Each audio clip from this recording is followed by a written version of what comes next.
Mr. Heavyweight Boxing today?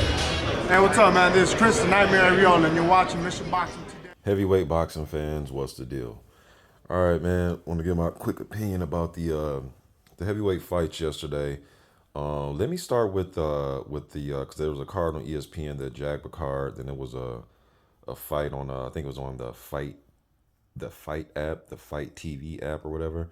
I got to see the highlights, man. I didn't get a chance to watch the fight in its entirety, and that's the Trevor Bryan and Cassius Chaney fight. Chaney scored a devastating, I believe it was the seventh round. Oh man, I think it was the seventh round, but a devastating knockout of Trevor Bryan, man. He had Bryan against the ropes, and he threw a left hook, right hook combination, man. And that right hand, it put Bryan down. That was brutal. Like, I mean, that was the way he went down was brutal, man. And I just think we probably seen the best of Trevor Bryan, man. I always said, man, even the video I made the other day going into the fight, man, I'm just, this weighing it, coming into fights weighing 264 and 267. And I just thought that was way too much, man, especially when I first saw Bryan as a up and coming prospect type. Like the Derek Rossi fight when he came in closer to 227, and then he had the fight against BJ Flores when he was like, I think he was like 235, like, anywhere from like 225 to 235, like those weights. But this 264, he just can't move, can't defend himself, and that's no knock on Cassius Chaney. He came in and did what he was supposed to do. Putting the pressure on him, outworking him, using his jab, backing him up. When there was times that Bryan wanted the rest, that's when Chaney was putting the pressure on. I would like to see Chaney get his rematch against George Arias, man. I think they got some unfinished business there. I wouldn't mind seeing a rematch between Chaney and Arias, but all about timing, right? Because I think Chaney could have done this to Bryan when Bryan had that regular WBA title. That, you know what I'm saying? I think he could have did this a year or so ago, but Daniel Dubois was able to do it. But yeah, man, I think Bryan probably want to hang it up, man. Especially if you're not gonna come in shape. What's the use of fighting? I know it's a way of life and a way to make some money, man. But gonna get hurt, man.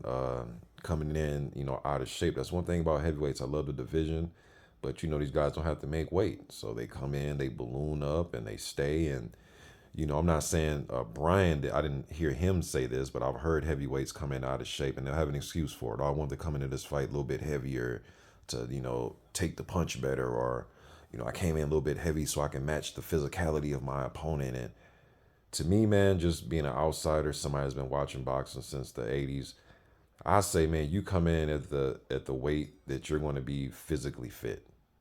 And I know there might be trainers and Hall of Fame fighters that are probably listening to me and say I don't make any sense. But to me, just watching it, man, you should come in to where you're going to be physically fit, where you can get through a damn round. You know what I mean? But just packing on all this extra weight and being heavy and sluggish, I just don't get how that helps you as an athlete. Just forget a fighter, just as an athlete, period. How does that help you being sluggish and extra poundage that you don't need, that you're not used to? When you were coming up and you were fast and quick, you wasn't resorting to those type of tactics, man. But Chaney did what he was supposed to do in that fight, took care of business, all right? Now let's get to the ESPN card. Look, man, when I was watching, because there was 3 fights on there. Let's go to the undercard first. When I watched the Moore versus what was the guy's name? Robert Sims. When I was watching Brandon Moore and Robert Sims, man, Moore, look, I'm screaming at my TV for him to throw a straight right hand behind his jab. I think it was like round 3, bro, where he would not, I thought there was something wrong with his right hand. He just would not throw the straight right hand behind it. Then when he did throw the right hand, he would like lead with it and throw like a short hook with it or uppercut with it. Nothing wrong with those punches, but that straight right hand was there because he was keeping Sims at bay at the end of his reach, and he just wouldn't throw the right hand behind it. And if he did, he would either, like I said, throw like he'll shorten it.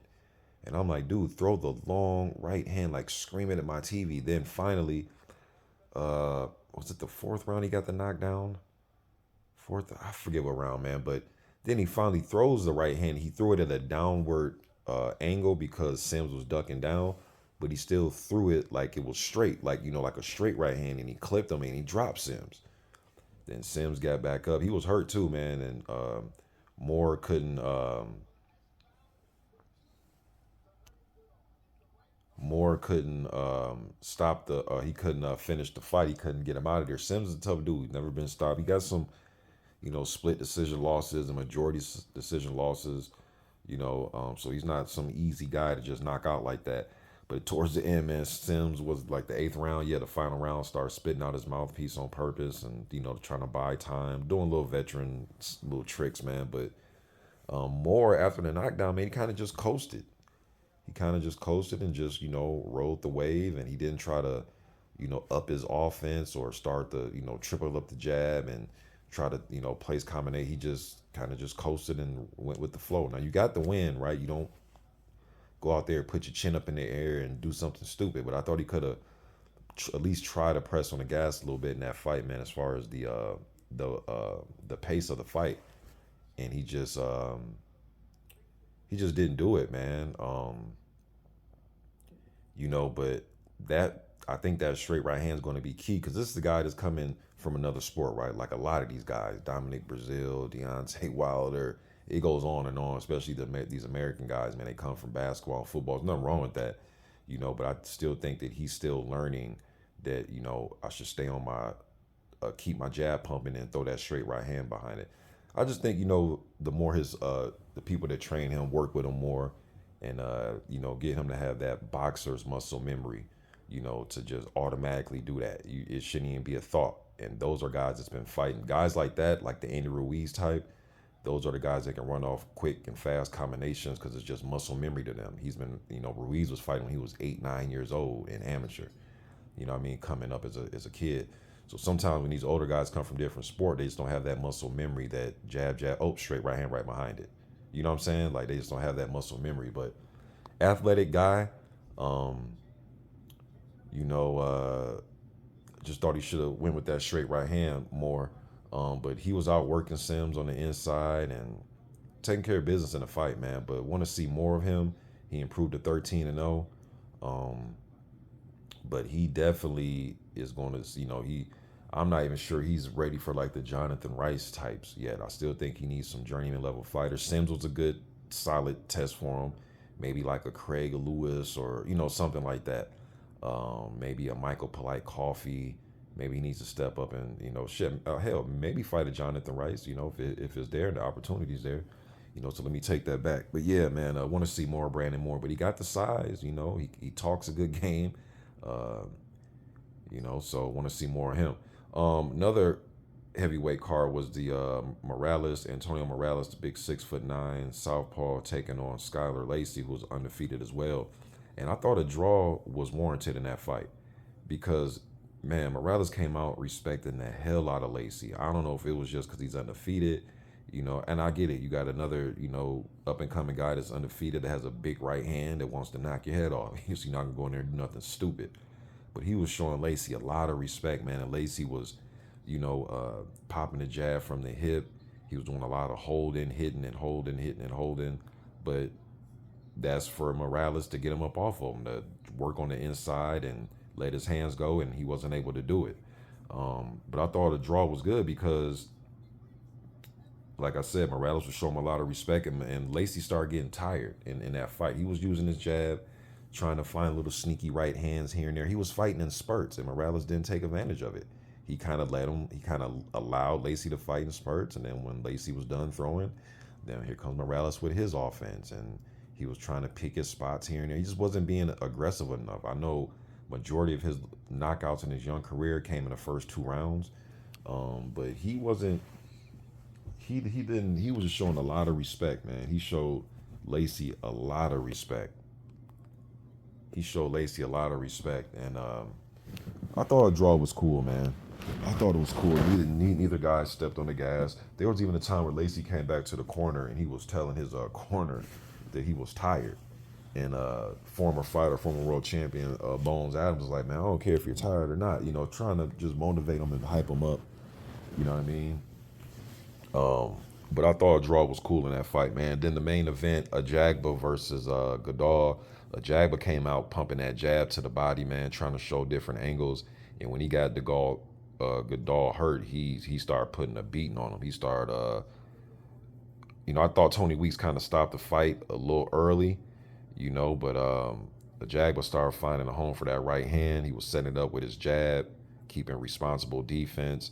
And when he got Goodall hurt, he tried to go and finish him. He didn't let it linger and try to carry him. And he tried to get the job done, man. And it's not his fault that Weeks stepped in, but I thought Weeks could have let it. I thought Weeks could have let it go on a little bit more, man. Goodall's not the type of guy that's been knocked out 6, 7 times in his career, coming in on a losing streak. I thought you could have let him hang in there because he was trying to defend himself and roll out the way of punches. He wasn't throwing back. He was on the defensive, but he was aware enough to try to roll and get out of the way of punches. You know what I mean? But Ajagba did a good job, did what he was supposed to do. And I love to see Ajagba fight anybody, man, to be honest with you. Wouldn't mind seeing an Otto Wallen fight. I know yesterday they were talking about, I know Zhang Jili was in the attendance. I know Zhang wants his title shot, man, but I don't think he's going to get it soon. Because I think, if anything, if Tyson Fury and Usyk doesn't happen, I think the first person Usyk is going to fight is Herkovic for IBF. I could be wrong, though, man. This stuff changes so much, y'all. But somebody correct me if I'm wrong in the comment section, but I think it's Herkovic first. I think. But I wouldn't mind seeing Zhang versus, you know what I mean, Ajagba, but there's a lot of good fights out there. I wouldn't mind seeing, if Wilder can't fight AJ or son, I wouldn't mind seeing Ajagba versus Wilder. That's one that nobody's talking about, man. I would love to see that type of fight. You know what I mean? But just my quick opinion, man, about the fights from yesterday, the heavyweight action, man. You guys let me know what you think in the comment section. I'm gone.